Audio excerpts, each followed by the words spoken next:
Good evening, everyone. You're in the spotlight with Brian Gardner for this Thursday, September the 29th, 2016. Good to have you all here for our second of three shows this week. Well, not our last show of September. That will be tomorrow, but this is our last primetime show of September. So good to have you all here. Funny, September just kind of flew by. That's usually how it is.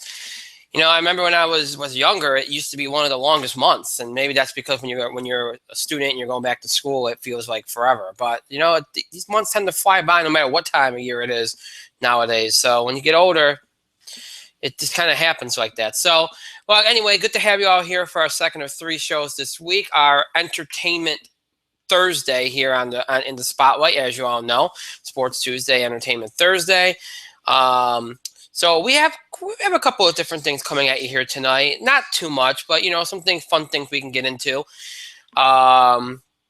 We'll be looking at the fall TV season. As you all know, we started our fall TV report last Tuesday. We have not done anything with it since. So we got a lot to do. We have a lot of ground to cover. All the new and returning shows that have debuted or premiered essentially over the last week or so, and some of them have even had their second episode. So we'll talk about a lot of those shows and what we think's been the best and what we think hasn't. All that good stuff. Maybe bring some ratings discussion into it. All that here tonight. And of course, we'll do the usual box office beat.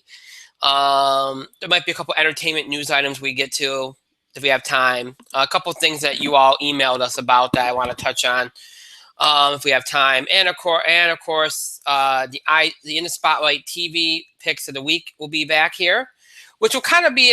I'm going to be honest. We're going to kind of move the TV picks into the fall TV stuff because it kind of all makes sense to bring it all into one. So that'll kind of be combined. And we'll also have the film picks of the week back here tonight. So all of that tonight on this Entertainment Thursday for us. Tomorrow, In the Spotlight Football Blitz will be coming at you at 2:30 p.m. Eastern Time as we look back at the last week in the NFL and last week in college football and look ahead to this week. And, of course, tonight there's a Thursday night football game, which I imagine nobody really cares about unless you're a Bengals or a Dolphins fan. But we'll talk about that one tomorrow if there's anything worth talking about out of that game, which I can't imagine there will be, unless the Bengals lose, which would stun everybody. But anyway, so In the Spotlight Football Blitz coming at you tomorrow. Before I get into any more announcements, let me remind you all of the ways in which you can contribute and interact with us during the show. Have your voice heard by emailing us at itspotlight411@gmail.com. You can also follow us and tweet us at itspotlight411. Please remember to use the hashtags.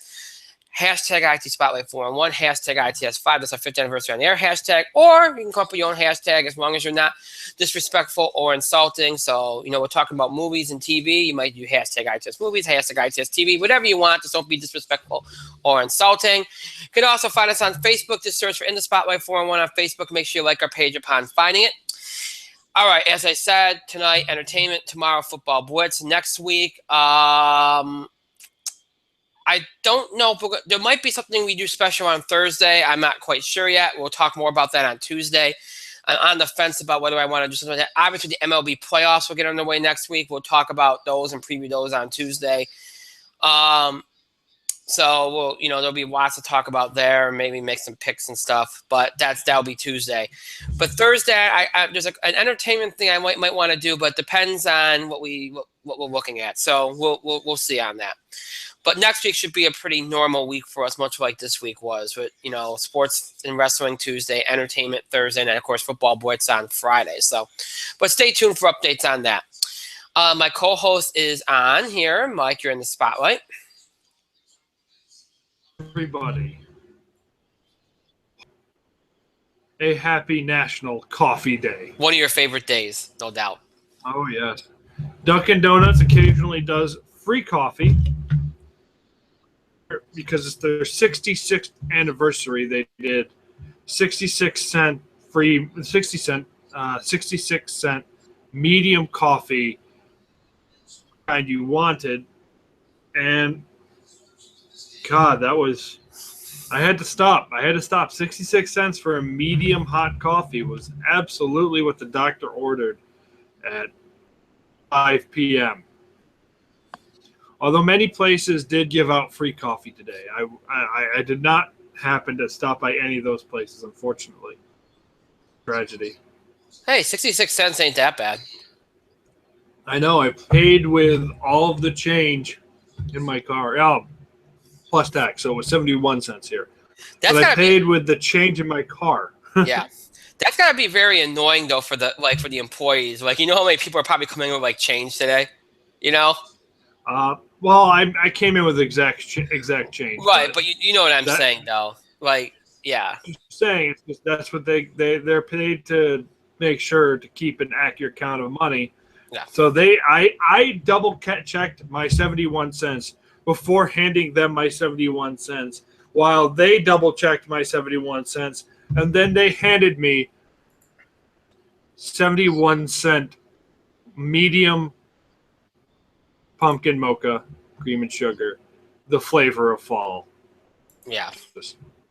Well, not so much the mocha part, but I've learned that sometimes you need to cut the pumpkin with something else. And what better to cut it with than delicious chocolate? Mm. You make a very convincing argument. I try.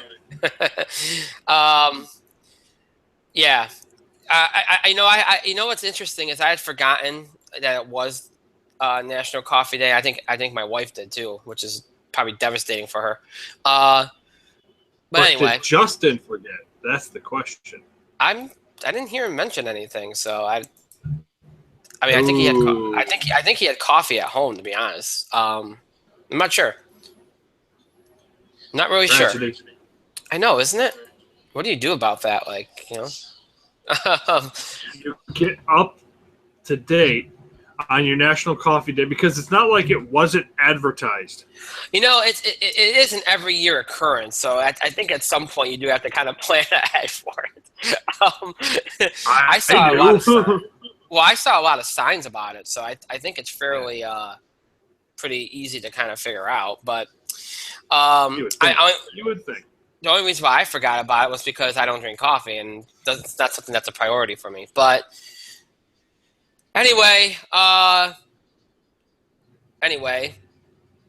trying to look at these. Oh, okay, here it is. So I'm posting. See, this is the only thing, a downside to the YouTube thing is I got to post the links while I'm on the air, which kind of sucks. But whatever. I'm posting them right now. By the way, for you people on Twitter, if you see that I didn't put exclamation points at the end of my tweet promoting the show, deal with it. I just couldn't fit it in the characters. I didn't want to start a whole new tweet for like one word. Okay, so deal with it. Because people will overanalyze my tweets when I post them sometimes. So I feel like I have to explain. Who the hell is analyzing your tweets? I actually got an email one time. I got an email one time when I put you know how sometimes like around things like our certain segments that we do like box office, we always put like quotes around, quotation marks. Well, one time I didn't do it. Like I just for some reason forgot to do it. Okay, I literally got an email the next morning saying, was there some kind of meaning behind whether you not putting quotation marks around box office beat?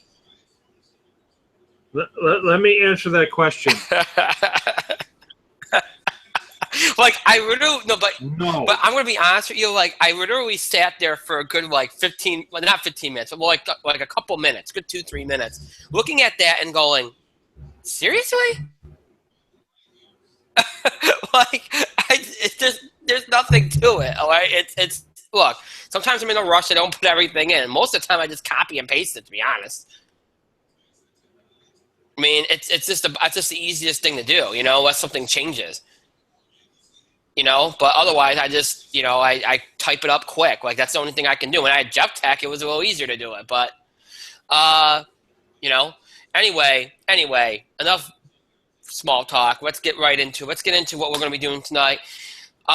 Again, most of it's going to be about the fall TV stuff. We're going to start with the box office beat, though, as we always do, just to kind of deal with it. And I shouldn't say deal with it because we are heading out of the kind of quiet period of film now where things are starting to pick back up again. And they did once again, and they have, but they did in a big way over the weekend here with two really, really good big releases in the form of Magnificent Seven and Storks. Now, I'm going to be honest with you. I overestimated Storks because I was thinking that it's an animated movie. But I should have also took into account the fact that we've had a lot of animated movies this year, most of which have done very, very well. So I should have taken that into account. But still, it pulled in 21.3 million, came in second. That's very strong for a September release, especially for one that's not a brand name like Hotel Transylvania or like Crowded with a Chance. I took those movies into account when making that. I think I said maybe it could make 40, maybe 50 million. I was basing on the idea that we've seen in the past some animated movies in September pulling big numbers, but a lot of those were, sequels and stuff like that. So I should have taken that into account. But still, 21.3 million is not nothing to be upset about. Especially on a $70 million budget. Magnificent Seven did about as well as I thought it could do. That was a summer release. I think it could have done better.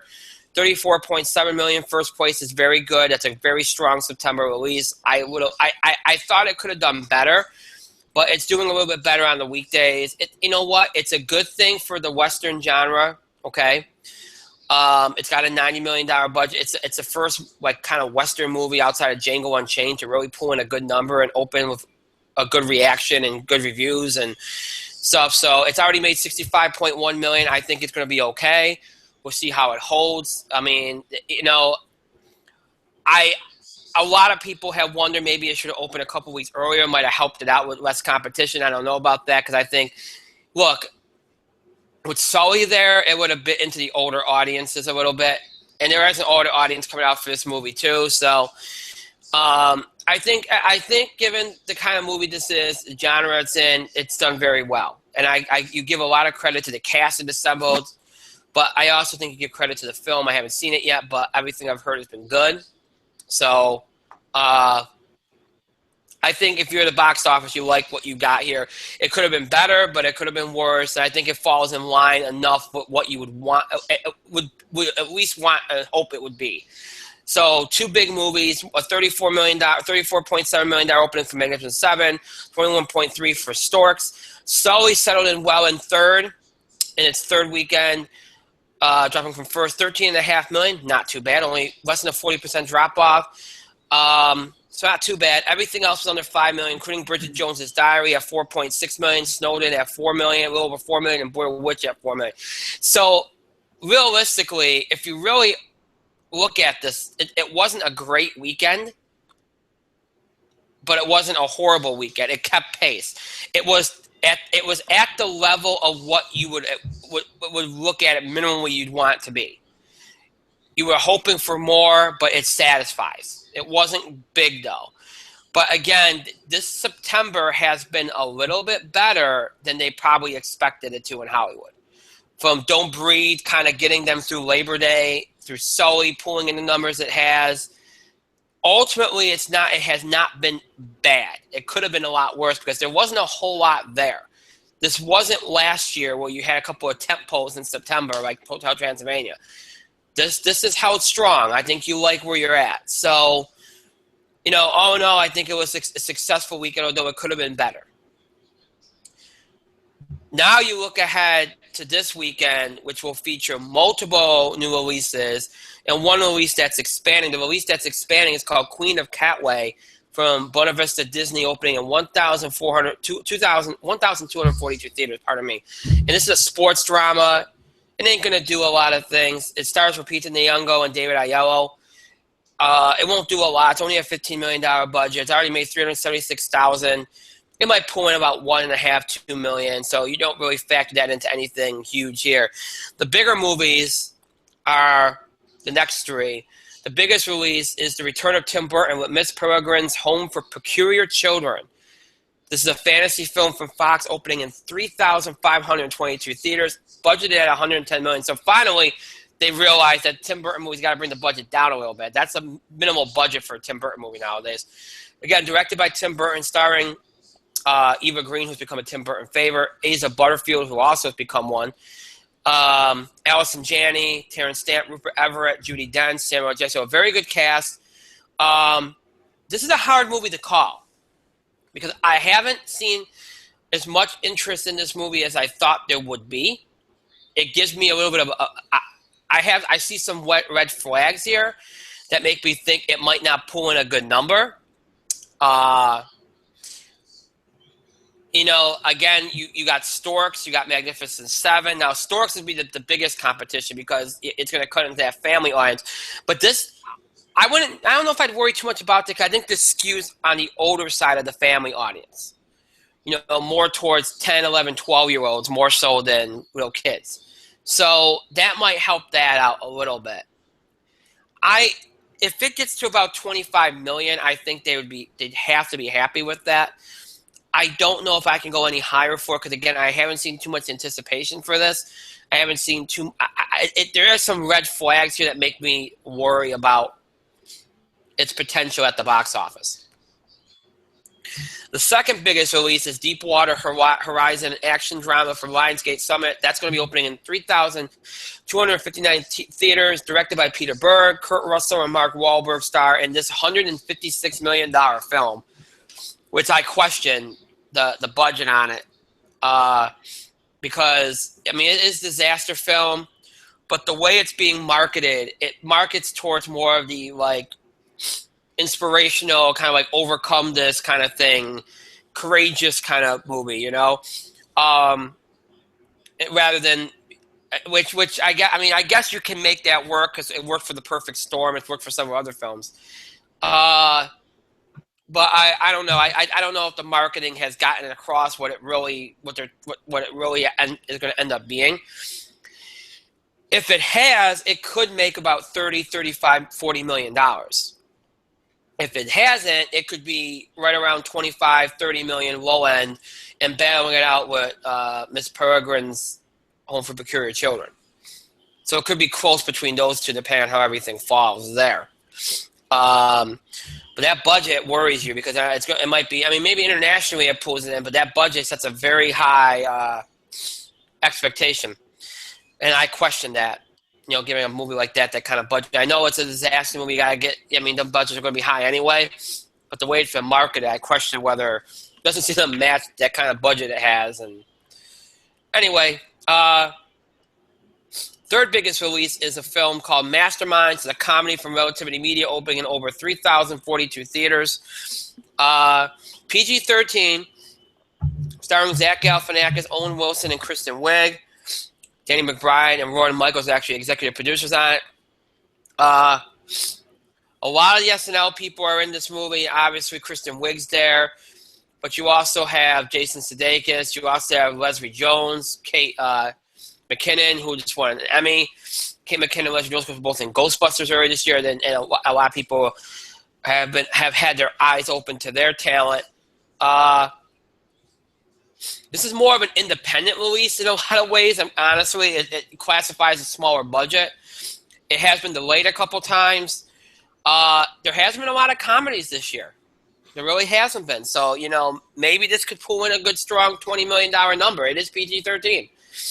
I don't know if I believe in it enough to do that. I am going more like 15 to 20 million, but I suppose it could happen. So generally speaking, it's a little bit of a harder weekend to call. You're probably looking at a new number one because I'd imagine that even if it holds well, Magnificent Seven might not make more than 20 million. And Storks will probably drop to around 10 to 12. So I think you're looking at this. I think it might be a battle between Miss Peregrine's Home for Peculiar Children and Deepwater Horizon. Both those movies, I'm going to go low end and go 25 to 30 million. I give the edge to the Home for Peculiar Children. I think that one will probably pull in around 26, 27, 28 million. Deepwater Horizon might be around there. 23, 24 might be close there. Again, I'll go low end with that. And then you'll probably have Magnificent Seven around 18 to 20 million. Masterminds right around there. Could battle for third there. 18 to 20 million, 17 million maybe. And then you'll have Storks around 10 to 12 million, and then Sully probably around 7 to 8 million.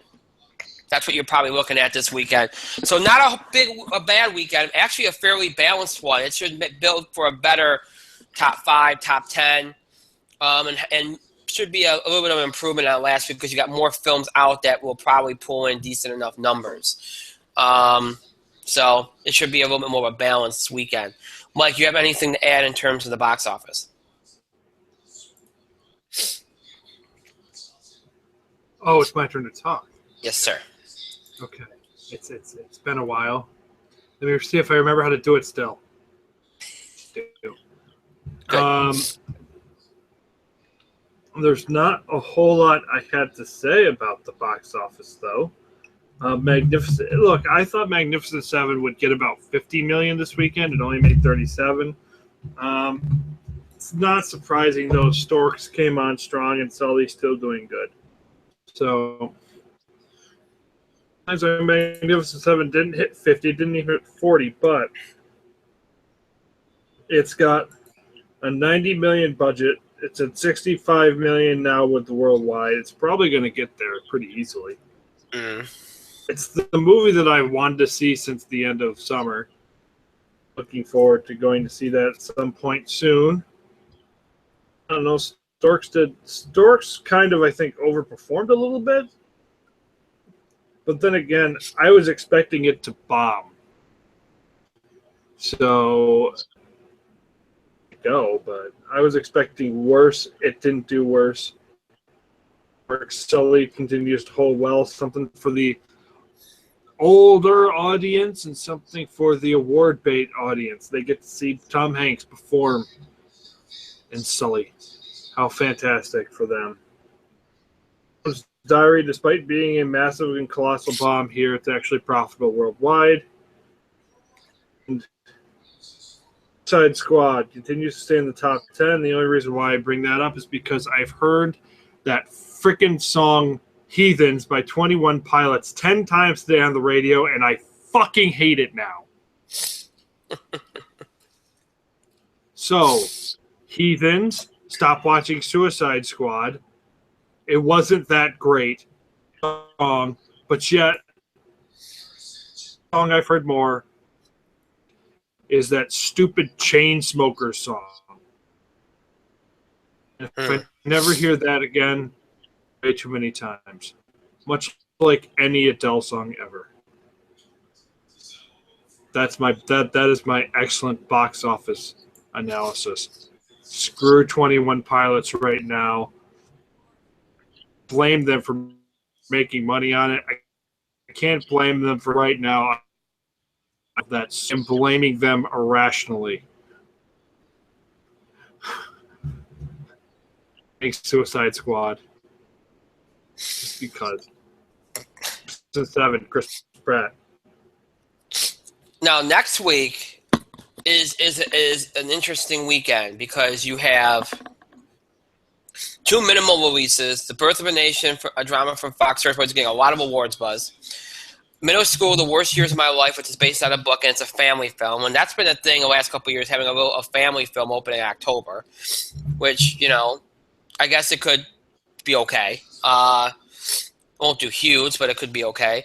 And the biggest release is The Girl on the Train from Universal. And that stars Emily Blunt, which is R-rated. And I would not expect a huge amount there either. So could be a weekend where one of the films from this weekend repeats. We'll see how it works out. Should be a hard weekend to call, I'd imagine, next weekend. But it's kind of the 1 week in October that I don't think you're going to see a new release that probably does huge business. So we'll see how it goes as we start October at the box office next week in our box office beat. So, all right, so that's the box office beat. Now,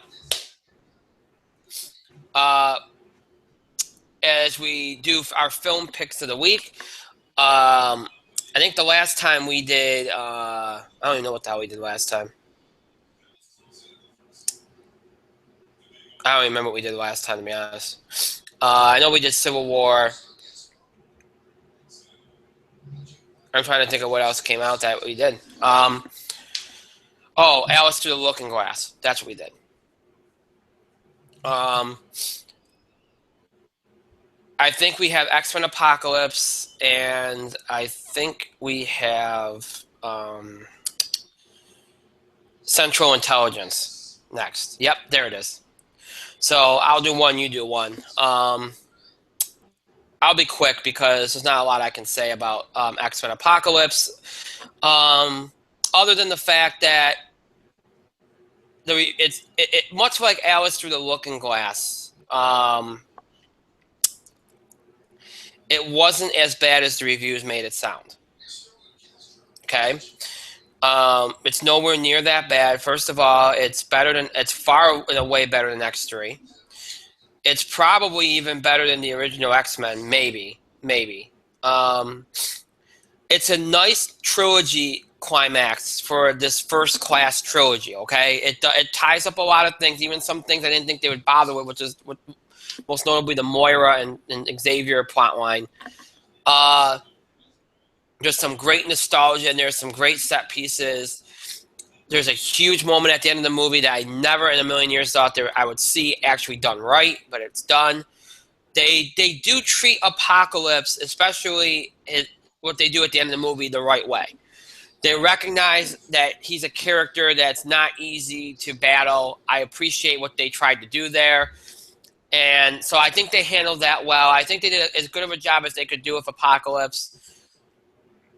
The scale of things was the right way.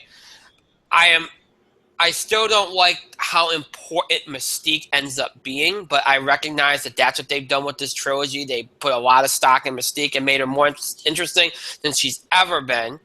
So I will deal with that. I would have liked. I'm not exactly happy with the way they handled Havoc, but we can deal with that later too. I guess my biggest criticism was, do we really need to do what we did to Magneto again? I mean, that would be my only. I mean, it felt like overkill. No, and that's I'm not. I know that's a bad choice of words, but it's just there's no other way to describe it. Ultimately, I think it's a good film. It's definitely not as bad as people act like it is. There's a great cameo in it. It's a lot. It's a fun movie. It's serviceable. It's not as good as Days of Future Past, but it's not like a really bad third film like we've seen over the years, like X3 and Spider-Man 3. It's better than both those movies. So I would give it a check. If you're afraid to see it, I'd give it a look, and I don't think you'll be disappointed. It will entertain you. I'll say that. Mike gets to do Central Intelligence, which I'm sure you can manage, Mike. Central Intelligence? Yeah, because I know you saw that. So. Yes, I know. We were there at the same time. Yeah, Central Intelligence. It was a fairly funny movie. It was a nice action comedy. The Rock was outstanding playing against type. Kevin Hart was good to great playing against type. There was a lot of good kind of questions. You kind of whether or not The Rock was really the bad guy. Spoiler alert. I'm not going to spoil whether or not he was, but Central Intelligence has been out for a long time. So if you wanted to see it by now, you probably would have. It was pretty good. Funny. There were some legitimate laugh out loud moments. It was very interesting. The Rock is amazing. He really kind of carries the whole thing. Kevin Hart holds his half of the weight. Type, but then again, he plays against type as Kevin Hart. So everything you like about Kevin Hart's there. I don't know. It was good. Was it the best action comedy I've ever seen? I can't say it was. Liked it enough. Recommended. Central Intelligence was pretty good. On iTunes /DVD /Blu-ray /Google Play /Watch Movies. It just recently came out on video. It was good enough to enjoy. Yes. All right. No, I think it was everything I would want it to have been, to be honest. All right. So next time around, we'll do Finding Dory, and we'll do God. What else was there? I think we've hit the point where you didn't see very much, so it might be all on me for a couple of weeks until we get to Star Trek. But yeah, we'll do a little bit more next week as we start reviewing some of these summer movies that we kind of put on delayed until everybody got a chance to see them. So next time I will at least do Finding Dory. All right. So that's the film picks. Now, as for our TV picks, we're going to kind of fold those into our fall TV report this week as we do part 2 of our fall TV report. Now, the only part 1 was basically looking at the shows that debuted and returned last Monday, which we did a good job with. Now, we have a lot of ground to cover. We can't possibly cover every single show. So basically, I'm going to try to highlight the best and the worst, in my opinion, of what I've seen, because obviously we don't get the chance to watch every single thing. I try to get to everything. I have gotten to a good fair majority of what I needed to get through. I haven't gotten to every single thing yet. Most of the stuff I haven't gotten to is returning stuff that I know I just haven't gotten to. But so I'll do my best to give you all something here. We already mentioned Gotham. I'm not going to mention it again, although I will say this Monday was ridiculously stupid. Talk about teasing another payoff and not coming through.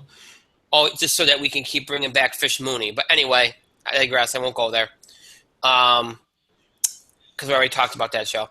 I will say this much. The Good Place, I mentioned this last week when we talked about Monday shows, I think has potential. There's some good things there. I don't know if it can maintain what it's trying to do, but we'll see. I haven't seen the whole premiere of This Is Us. That's obviously been the most ballyhooed new show. It got the most hype on social media. It got the best ratings of any new show. Honestly, from what I've seen, I don't get it. And as I said, I don't get the show. I get the show. I don't get the hype. Is it? This Is Us. Oh, never mind. Yeah, I don't get it. To me, it looks no different than it's basically Parenthood. To me, it's the same deal. And Parenthood never got this much hype and this much ratings, which and I like that. I actually like Parenthood. Whenever I got the chance to watch it, Craig T. Nelson, I like that. I like Parenthood. But to me, it just has more characters and it's getting a better shot, I guess, thanks to the voice. That's all I can really say about it. I think it's overhyped, but I have not, and it obviously got a full season order. I did get to watch a little bit of Designated Survivor. That wasn't that bad. It got a full season order as well. As I think the Good Place did too. I think. Quick about Disney. Are you going to talk to me about my shows, or am I going to just have to jump in here about Designated? You can jump. You can jump in if you want. That's fine. Go ahead. That's not a problem. I saw most of the first episode of Designated Survivor. Three thoughts ran through my mind. Okay. A series, because there's no way they could sustain something like this. Okay. If I really want to see an amazing show about the White House, I have The West Wing. It was pretty good. It was intense. It kept me engaged for the full. All right. The show's about 45 minutes. I saw about 30 of it, and I liked those 30 minutes. However, excuse me, a mini series because season. Yeah. Maybe even 1.5 seasons. Where the hell are we going to go from here? That is because then he's no longer the designated survivor president. Yeah. So this is kind of a curious thing. Now, again, I thought the show was good, but where are we going with it? He's going to declare war on somebody. He's going to figure out who. After we've solved all of the mysteries that will probably be solved by the end of the season, where the hell are we going to go with it? Series. It's a full season. It was good. But then again, if I want to watch an outstanding political show, I'm just going to watch The West Wing. Yeah. The only thing I felt in a lot of ways the same way. You know what? I came out of it thinking the only way they could realistically sustain this show other than obviously making it a miniseries like you mentioned, is to do like short, like 13 episode seasons. Like, like a lot of the cable networks do. That would be the only way. And even that, you maybe can get 3 seasons out of it. Maybe. And that's push. It was, from what I saw, it was good. I was worried it would be too gimmicky the way they did it. It wasn't. They did it. I thought they did it well. I like Kiefer. I've always liked Kiefer Sutherland. I don't have an issue with that. Again, though, you're right. It's going to have a problem. It's going to have Prison Break syndrome after one season. Prison Break did very well at the start too. The first season was fantastic, and then it comes back for a second season, and everybody's like, "Why?" And that's the feeling I do get from this as well. I don't know. It's going to be interesting. It's going to be interesting to see what happens there. It got a full season order along with Speechless. Notorious looks like it's in trouble. I watched Notorious. I made my way through the whole episode of Notorious. Yeah, I don't think that's going to last. I like J. August Richards too. It's a shame. Get him back on Shield. That's all I can say about that. But yeah, and I don't even really like Speechless, to be honest. Scream Queens has come back. It's a fun show, but again, I feel like they're not. It needs a different time slot, and it needs a short. It needs to be maybe even shorter seasons than it already is to kind of really sustain itself, I think. But that's just me. Blacklist came back strong. That was a good episode, although really not much happened. The only reason why I think it's a good episode is because it had action to it. If it didn't have the action at the end of it, I think it would have been a horrible way to start because nothing of significance happened. Really nothing. What else? Blind Spot, I think, is off to a good start. I was pleased with that. It's kind of going into a little bit of a sophomore slump ratings rise, but you don't worry too much about that. Let's see. Agents of S.H.I.E.L.D. I like the start.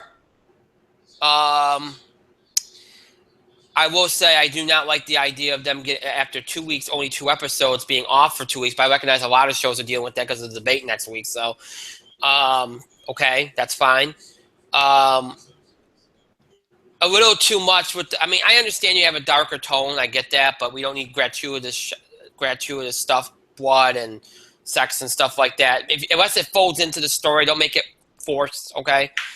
The other thing I would say too is it does feel like 2 different shows in one in a way. Like you got the dark stuff for Ghost Rider and some of the stuff they did this week, which I won't spoil yet for those that haven't seen it yet. And then you got the LMD stuff, which feels like the S.H.I.E.L.D. of the last 3 years. So it does feel like there's 2 shows here, which I understand because they're trying to kind of merge everything together and do whatever the hell they're going to do to sustain their future. But that kind of jars you a little bit. But I like what I've seen. I did see a little bit of MacGyver. That wasn't too bad. Although Lucas Till still plays everything like he's bored. The Exorcist I saw, I'm disappointed. That's all I'll say about that. Couple other things I wanted to see, but I haven't gotten to. I want to get to Superstore because I think that show looks pretty funny. I watched maybe like 15 minutes of it last year, but I heard it got better after that.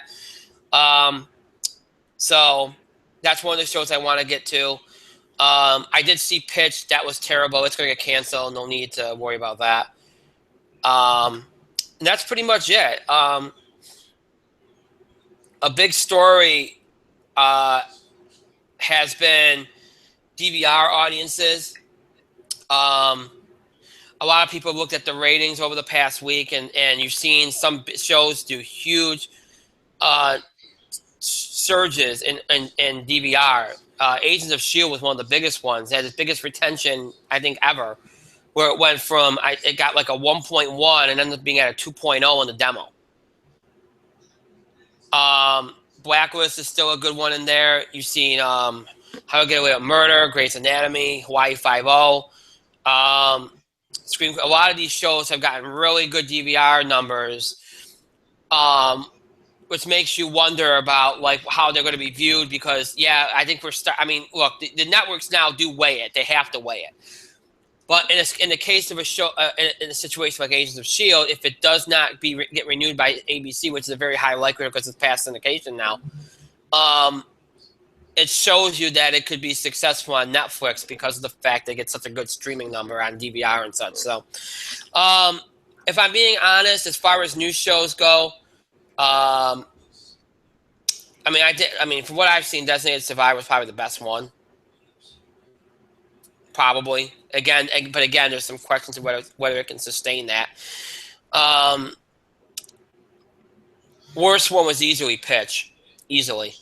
And that one will be taken care of soon. As far as the returning shows, some shows are still left to come back. You got Arrow, you got Legends of Tomorrow, and Flash and all that. S.H.I.E.L.D.'s been very good.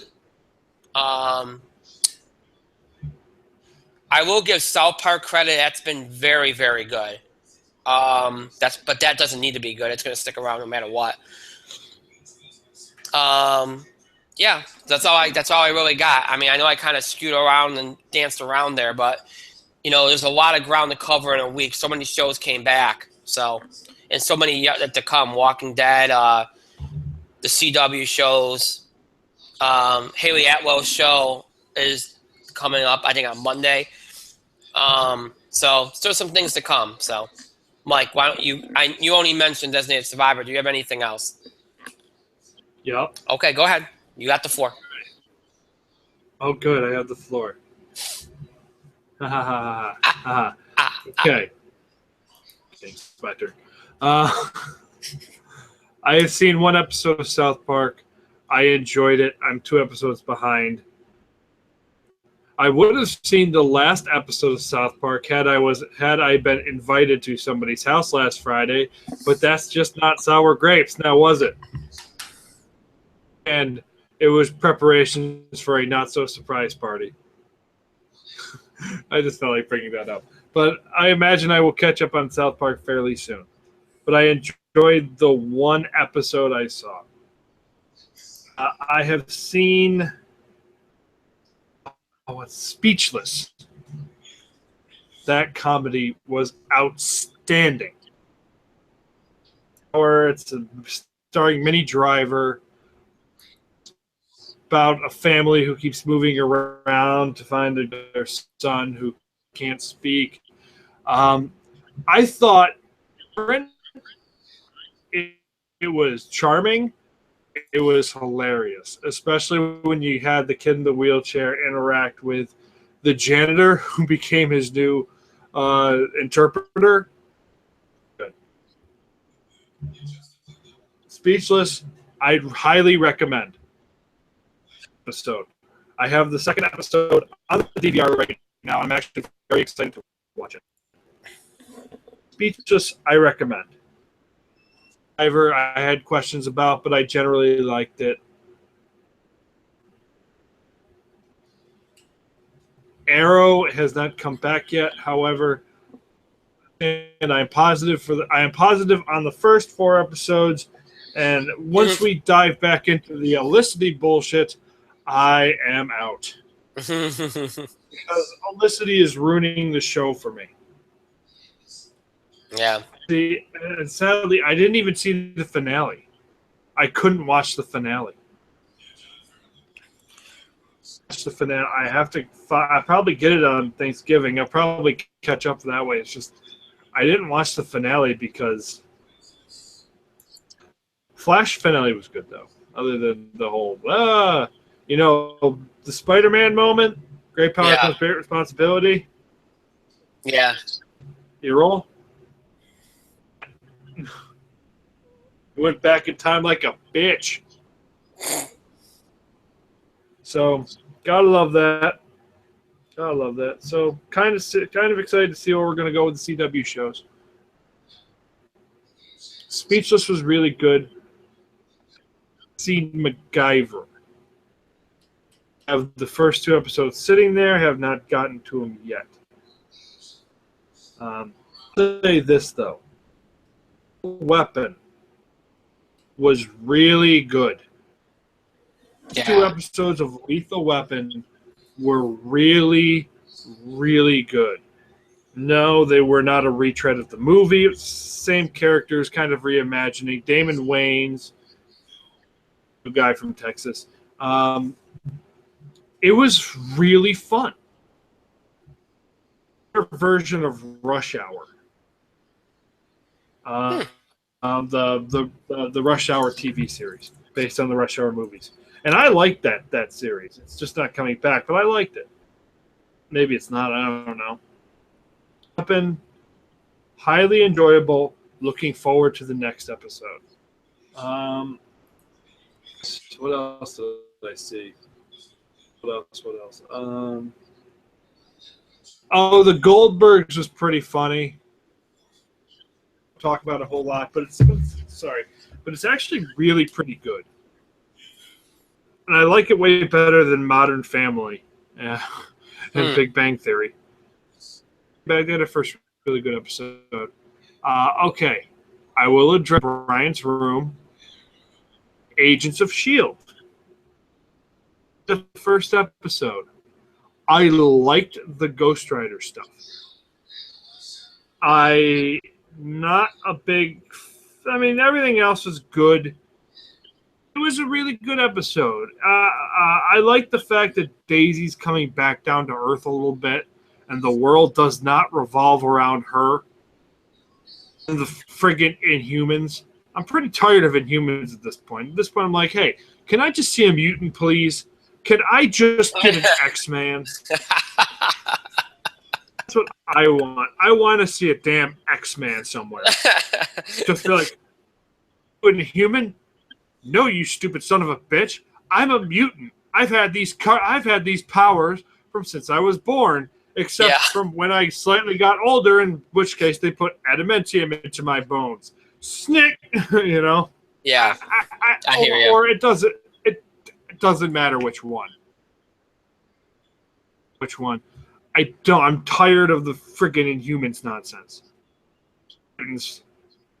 Please. You're not going to because of Fox, but whatever. But with it, going away from it, and we're talking about Ghost Rider. Ghost Rider was good. I liked Ghost Rider. I liked Robbie Reyes. I like the actor who plays Robbie Reyes. It was good. Coulson was fine. Henry Simmons is great. Fitzsimmons is, we're introducing a new dynamic relationship. The LMDs are going to go somewhere. The LMDs are going to go somewhere. Wait to go forward with that.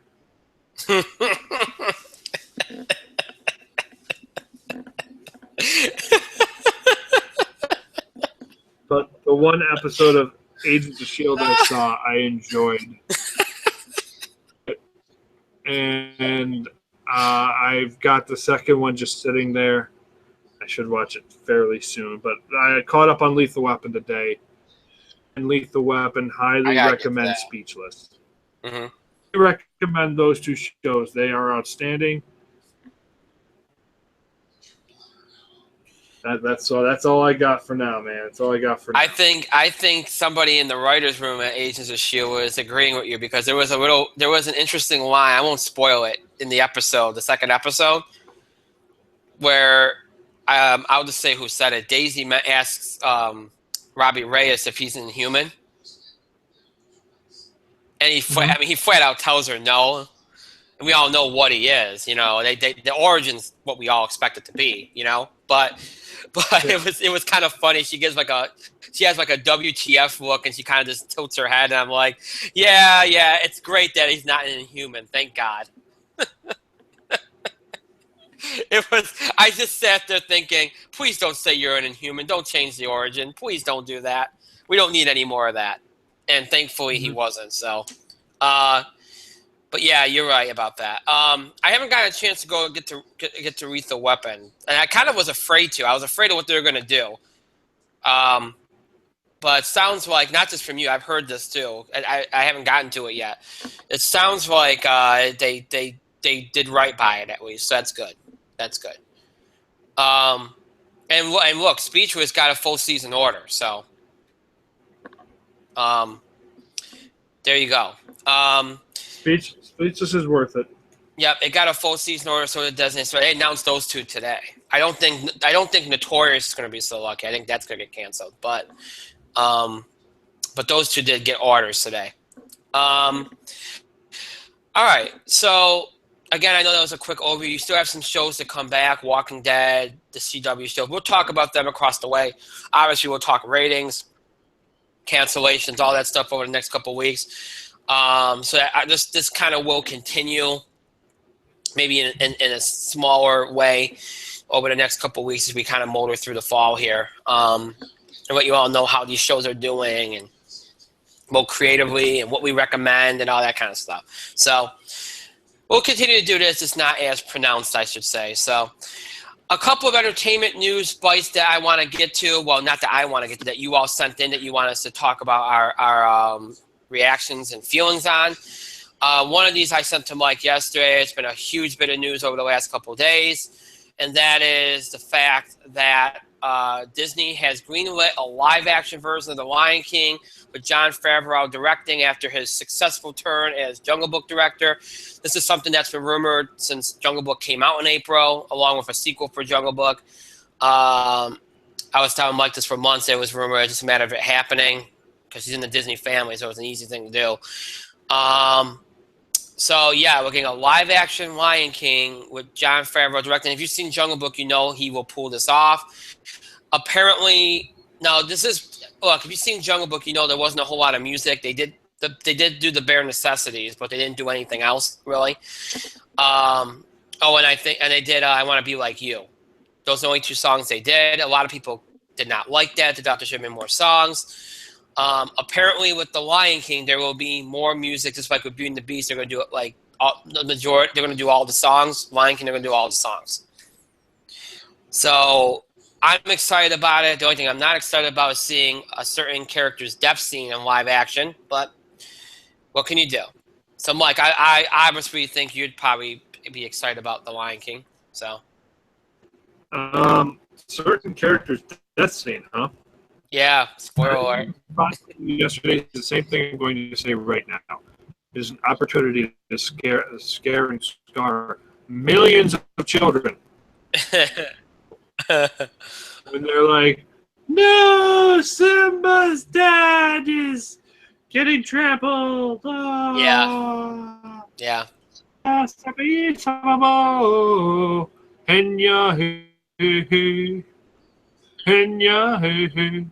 No. I'm excited. Circle of life, Brian. Circle of life. Also today, the villain for the 4-part CW superhero crossover was revealed.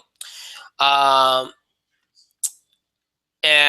they said that it's going to be the alien race called the Dominators, who will be the all-new villain. They'll be being the force that these heroes will have to battle. Again, this is going to be over Supergirl, Flash, Arrow, and Legends of Tomorrow. It will take place in November. Not exactly a choice that I thought we'd get, but anyway, Mike, are you excited about the Dominators? I thought we'd end up with Vandal Savage again. Yeah. Yeah. Dominators? Yeah, the Dominators. That's who it is. The hell are the Dominators? It's like DC's terrible version of the Chitauri from the first Avengers movie. God, who cares? Exactly what I was thinking. So in the end, who is dominating the Dominators? Vandal Savage. A real bet. There's so many choices they could have done. I mean, I know it's TV, but whatever. I don't get that one. You know, in the end, Stephen Amell's Oliver Queen is going to be one standing the tallest because it's his fault we're in this mess. Yeah. Yeah. I mean, it's his fault. It's his great honor that we're here, even though Arrow has been the one shitting the bed lately because of friggin' Olicity. Yeah. They kill off. If the Dominators kill off Felicity, I'll immediately say they're my favorite alien race. If they kill off Felicity, I would love them forever.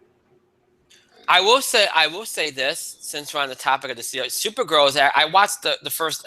I caught up on Supergirl, and it got really good at the end of the season.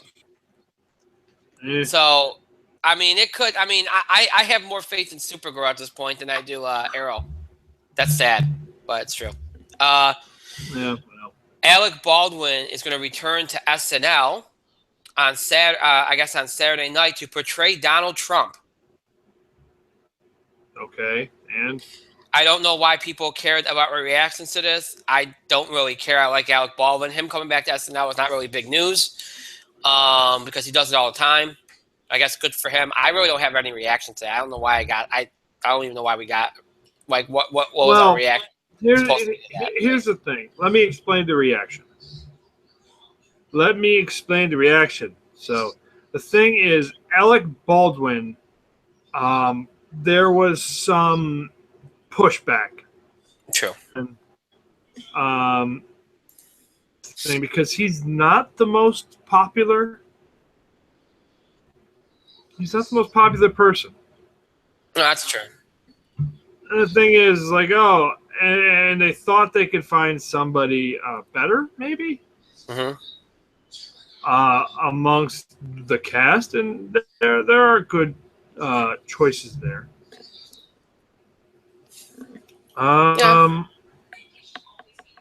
It's just he's not the most popular person.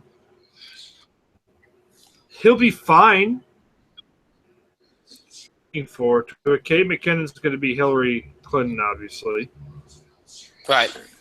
And it's because he was and Alec Baldwin's had his own little controversies here and there. What he called his little daughter. Those adjectives that he described his daughter as is probably something you wouldn't describe a child as being, especially not yours.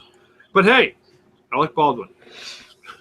So that being said, regardless of everything, I think he'll do a very good job. If he doesn't do a very good job, then, well, whatever. And finally, since there's always so much focus on Johnny Depp and whether he can get his box office career back on track, because obviously he's had some box office flops lately. Johnny Depp has joined the 20th Century Fox's film adaptation of Agatha Christie's A Crane Mystery Murder on the Orient Express, which will be directed by Kenneth Branagh, who also star in the film. Branagh is playing Detective Hercule I never knew how to pronounce his name. Peru. Johnny Depp. Poirot. Okay. All right. I'll just go. Poirot. Poirot. You do realize I have a speech thing, right? Thank you. Jesus. Yes. Well, you have a speech thing, but even with your speech thing, you can still say Poirot. Poirot. That better? Is. Thank you. Johnny Depp has signed on to portray Ratchet. Michelle Pfeiffer is already on board to play Mrs. Hubbard. Daisy Ridley will play Mary Debenham. So a very good cast. Will it be a successful film for Johnny Depp? It'll probably be okay. Good cast. Fairly good group of talent on board. Ridley Scott, Simon Kinberg, Mark Gordon, and Branagh are all producing the film. So yeah, I mean it begins production in November in London and is set for, I believe, at least next year, late next year or early in 2018. So, I mean, look, I think the bottom line is with Johnny Depp is that he's going to have to put himself in films with younger stars and hope that carries him through right now. You know, Daisy Ridley's a big star right now because off of Star Wars. Wouldn't be the worst thing in the world if Depp finds his way into a Chris Pratt movie or a Rock movie sooner or later. But yeah, I mean, he does have Pirates coming out soon, so you know what? Maybe that'll help him out. But I don't think it's the worst thing in the world. It's a good project. Should be good. You know, who knows? I mean, sometimes the best cast, films with the best cast don't always draw. I don't know. There's definitely some issues with his drawing power, though. I think we can establish that. We've seen enough to know that. But, Mike, any thoughts on this other than correcting me on my pronunciation? Of Hercule Poirot? Yes. I watched some of the Poirot series when it was when they brought it over here from Masterpiece Mysteries. Yep. Which is amazing. I don't know why everybody doesn't watch Masterpiece Mystery, but whatever. Excuse me. First time I'm kind of hearing about this being on screen. They have a really good cast. Mm-hmm. I don't know if Kenneth Branagh should be Poirot. Whatever, it's his movie. He's going to do what he wants. Michelle Pfeiffer is going to be good. Derek Jacobi is in it. Judi Dench from Junior. It's interesting. I like the cast. Weird. Another actor on screen play Poirot. There's an actor. Let's see if I can pull him up. Hercule Poirot. There's an actor who's portrayed him for so long. Mm-hmm. David Suchet. Is it David Suchet? Could be David Suchet. Yeah. Yep. It's David Suchet. He's played Poirot since a long time. And when I think of him, and I know this is nobody else, for like people who've seen the thing, when I think of Poirot, I think of David Suchet. A role for so long. All right. You sound so enthused about this knowledge that I'm dropping on you. No, How I did. No. How dare you? I was disagreeing with you while I was reading something. Relax. Continue, please. How dare you, sir? But I digress. Or just ridiculousness. But I think of David Suchet, so it's going to be interesting seeing play the role. I think it'll be good. I don't think it'll be a blockbuster. No.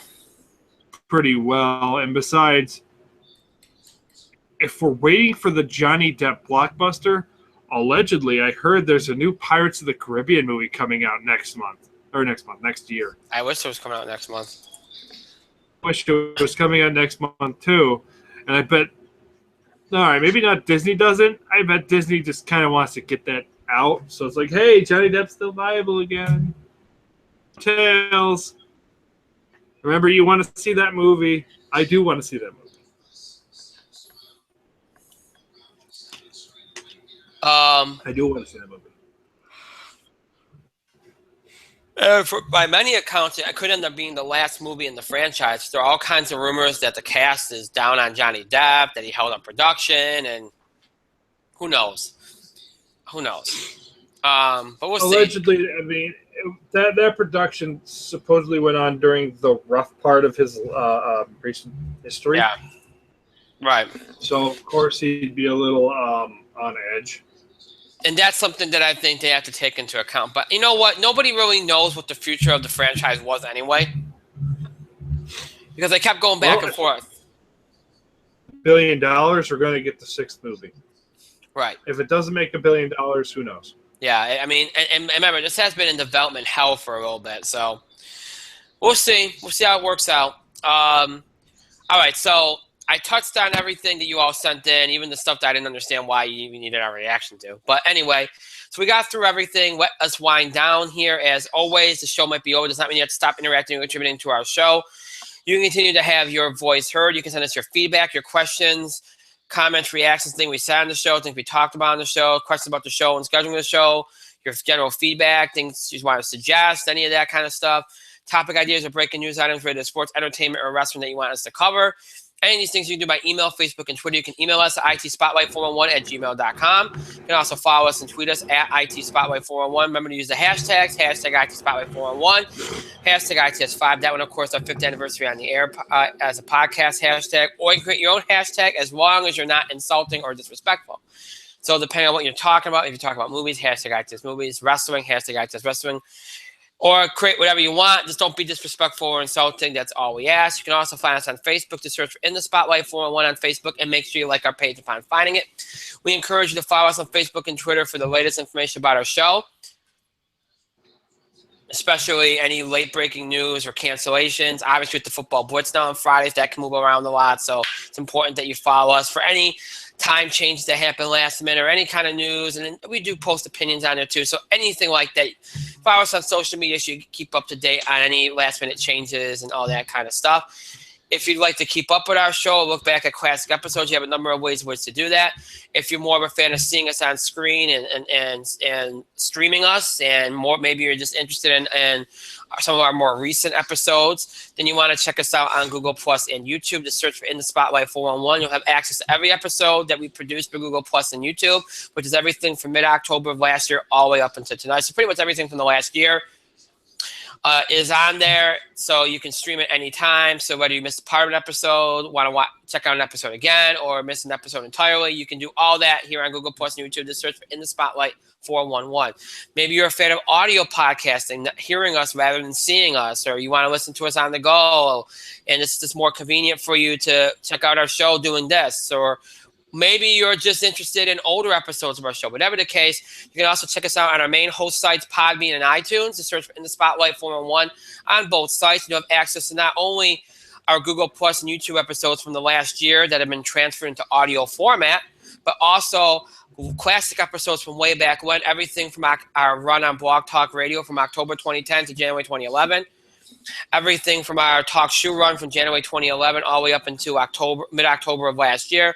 And then, as I said, everything from our Google Plus and YouTube run from mid-October of last year all the way up to tonight. All those episodes that have been streamed have been transferred into audio format for your convenience. So every episode we've ever done is on there in order from most recent to the oldest on Podbean and iTunes. You can check them out anytime you list, whether you're a longtime fan and wants to keep up with our show or look back at classic episodes again. Or you're a new fan and wants to look at those classic episodes for the first time or just keep up with our show, whatever the case, you can check us out on Podbean and iTunes anytime. Just search for In the Spotlight 411. So Blog Talk Radio, TalkShoe, Podbean, iTunes, all available to you anytime. All 4 of those sites available to you to keep up with our show and look back at classic episodes anytime. So just search for In the Spotlight 411 on all those sites. I want to thank Mike for being here tonight. Thank you, Mike. No. Oh, there it is. Okay. And, of course, I want to thank myself and our great show, pat myself on the back, and thank all of you for your continued support and contributions to the show. Thank you so much for watching. To those that will be watching and listening and archive later, thank you to you as well. That is it for our primetime shows for September. Obviously, this is our last primetime show for September. But we do have one more show for September. That is our daytime show next year, the In the Spotlight Football Blitz. 2:30 p.m. Eastern Time tomorrow, broadcasting and streaming live here on Google Plus and YouTube. We'll look back at last week in college football and the NFL, look ahead to this week in college football and the NFL, all that stuff tomorrow on the In the Spotlight Football Blitz. Next week, again, we'll be back with 2 primetime shows and the Football Blitz. Tuesday, sports and wrestling. We'll cover Monday Night Raw and the other wrestling news. By that point, TNA might have a new owner. Probably will have a new owner because they have to. We'll talk about that, potential, what happens there. Obviously, we'll preview the baseball playoffs. Now, the other major sports happenings outside of football, we'll talk about that on Tuesday. Next Thursday, Entertainment Thursday, box office beat, TV and film picks, fall TV, all that good stuff on Thursday of next week. And, of course, the football blitz next Friday as well. So that's what's happening next week as we start off October. But until then, I hope you have a great rest of your night. Great weekend, great start to your week next week. Although, again, we still have one more show left tomorrow, the In the Spotlight Football Blitz, broadcasting and streaming live here on Google Plus and YouTube at 2:30 p.m. Eastern Time tomorrow. Until then, have a good night, everybody.